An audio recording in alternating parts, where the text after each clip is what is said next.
In today's video, I'm going to teach you how to delete a deposit in QuickBooks Online. If you need to remove a deposit from your books, QuickBooks Online gives you a simple way to do it directly from your bank register. This can be helpful if a deposit was entered by mistake, duplicated, or recorded in the wrong account. As always, before deleting anything, it's a good idea to quickly confirm that you're removing the correct transaction, since deleting a deposit will affect your account balance and financial records. To begin, sign into QuickBooks Online and go to the Accounting tab. This is where you can access the accounts connected to your company file and review the activity inside each one.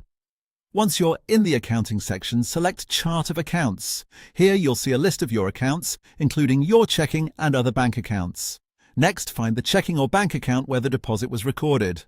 When you locate the correct account, click View Register. This opens the account register, which shows a list of transactions posted to that account.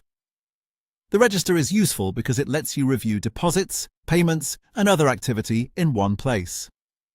Now look through the register and find the deposit you want to remove. Take a moment here to make sure it's the correct one.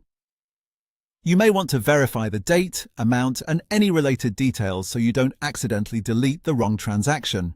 Once you've found the correct deposit, click on it to expand the transaction details. After the deposit opens, go to the bottom of the screen and click Delete. QuickBooks Online will then ask you to confirm the action. Click Yes to confirm that you want to permanently remove the deposit. Once confirmed, the deposit will be deleted from the register. Keep in mind that this action removes the transaction from your books, so if the deposit was tied to other records, you may want to review your reports or account activity afterward to make sure everything still looks correct. And that's all it takes to delete a deposit in QuickBooks Online.